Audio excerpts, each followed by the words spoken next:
Hello, Geeks and Gamers. Matt Lemke here at Gencon 2014, not 15, like I said in my last interview.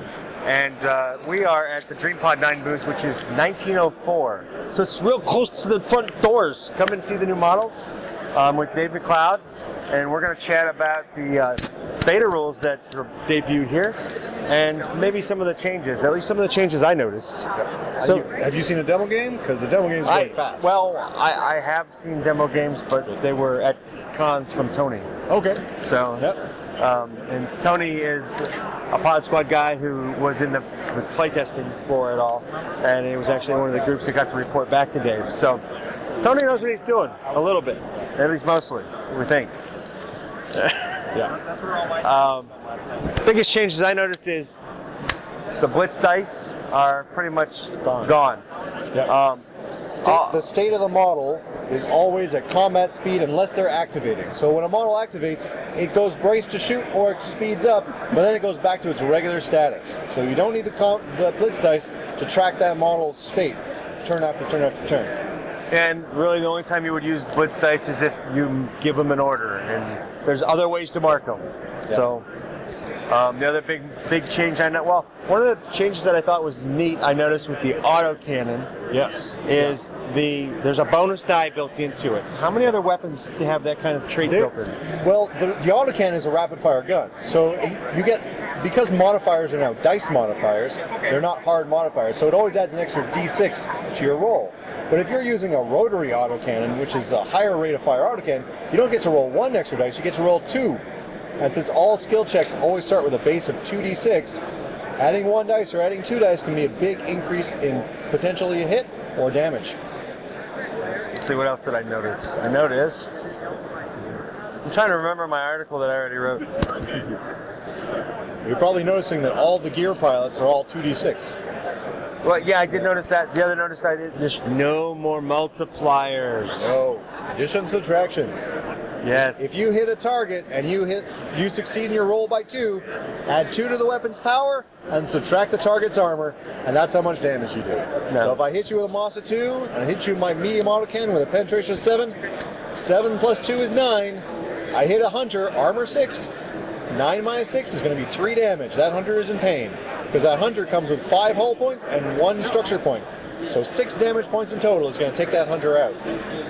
Yeah, and the other thing I noticed is, a change that I noticed that I'm not sure I like yet. You're not? You sure? You will. They took drift out of the game. Oh, yes. But most weapons that drift have the blast trait, and that might be okay. Yeah. I'm the type of guy who drifts around corners and hits what he needs to hit. So I might miss drift. You might miss drift. But in relation to that, now you're actually seeing things like the rocket pod all the time always has an area effect of 4 inches from its target. So you don't have to decide if you want to hit hard or if you want to hit big. You're always going to hit hard and you're always going to hit big. Secondary movement was a big change too. Yep, it's a trait now. So when you move your model, you can choose for each move it makes, is it going to go walking or is it going to use the secondary movement system? And secondary movement, the way it changed is, it's no longer, gosh, I wish I had a card. Yeah. So you could sit here with the card and point. But we don't have the points. Basically, secondary movement, and I haven't finished the book yet, so they generally add 1 to the movement. Yeah. But then there's terrain modifiers sometimes. Yep. Well, if you're going with... Thanks, Wade. Really? Hey, what? Have a seat, sir. Oh yeah, what? Sit down, we're filming.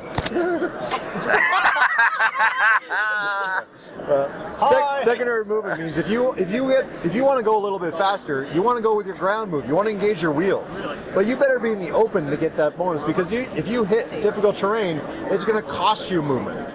But the cool news is you get to choose when you use that. So if I have 1 move on my model because I'm moving combat speed, I can choose walking or my ground. But if I'm going at top speed with 2, I can walk first and then use my ground, or use my ground for both, or use ground and then walking. I did not catch that. Oh yeah, yeah. So your gear might be skipping across some rough terrain and you hit an open patch and open road, baby. And it's just like that. Yep. You ever see a guy on roller skates or inline skates? That guy's like climbing down the stairs and suddenly, boom, straight away he's gone. Just like that. Wow. Yeah. So how's that? It makes it very, very easy to move because you simply, I make a move. How do I want to move? Move. How do you want to move next one? Move. Interesting. Yeah. It's a lot of instantaneous choices, which means that when you're playing the game, you make your choice for your posture, like how fast you're going to go, and then you choose how you're going to go. So instead of having to decide your whole movement before you start, you can go, oh, I'm not really sure, and then change it up a little bit. I didn't catch that. I feel like I'm stupid now. A lot of people are really there's a lot of subtle changes like this because the rules are really being brought down to the beginning, right down to basic starters, and right back up again. The same thing too, people are used to this whole concept. Before, in Old Blitz, in order to get to a 7, you had to roll 2 6s. Right. Right. That's really hard to do. But now, because of the way skill ratings are, a hunter has a gunnery skill of 4+. So you take your high dice roll, and if your second or any of your other dice are 4 or higher, they add 1 to that roll. So a 7 can be a 6 and a 4, or a 6 and a 5, or a 6 and a 6. So it's much easier to get a high number, especially if you get a bonus dice for shooting in the back, for elevation, for burst. There's all kinds of ways you can give yourself more opportunities. And it really speeds up the game. It does. Yeah. You can easily play a game in 40 minutes. Easily. Yeah. And speaking of how fast you can play the game, you can build your armies faster too, because army selection is very much simplified. As long as the glue dries. Yeah. As long as your glue's dry. Don't play with unglued models. That's bad. That's usually bad. Yeah. Usually. Well, unless you're playing a Voltron Force. I've thought about going to using epoxy. Well, 5 minutes, just not 3 hours. Yeah, 5 minutes. Unless you're into like, stamina training and just holding it there for hours. Well, you pin it and then... Yeah, maybe. I've done it. It works. Yeah. It works pretty good.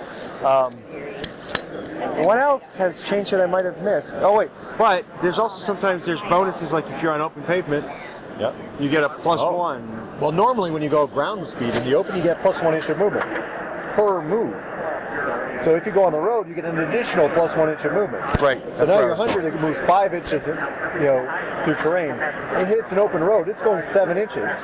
It goes top speed. That's 2 times moves. That's 14 inches a turn. And you can take an action because it does no longer cost you an action to go top speed. So you can go 14 inches across the board, make a turn at the end of that second move, and shoot a guy. I think that getting rid of top speed was brilliant, actually. That was really good. So a lot of these subtle changes that we're saying, what is really going to make the game better? What is really going to bring it? So melee combat too. Melee combat is just like weapon combat, except those melee weapons are really deadly. A vibro knife is an anti-tank weapon. They weren't worth using before. I'm sorry. You would not stab someone with a vibro knife before. Now, if you get close enough to somebody, you are so stabbing them to death with your vibro knife. It's all good. Yeah, especially if you can outnumber them, if you can get around the flank of them, if you can get it. There's even some models that have an awesome bonus for being in a melee. So, I'm a ninja, that's all.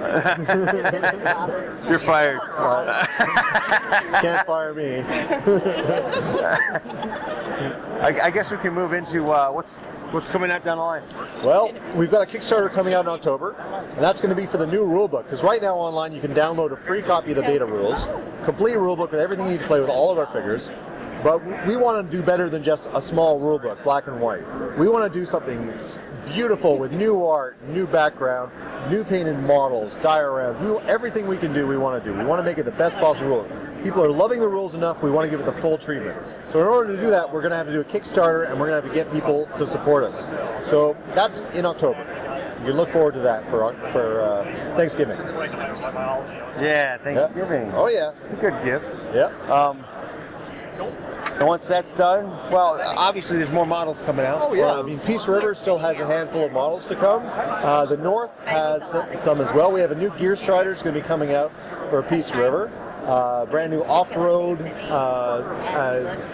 It's an off-road tank strider, which is kind of a cool thing we've never done before. So it's really like a 4-wheel drive, but with legs.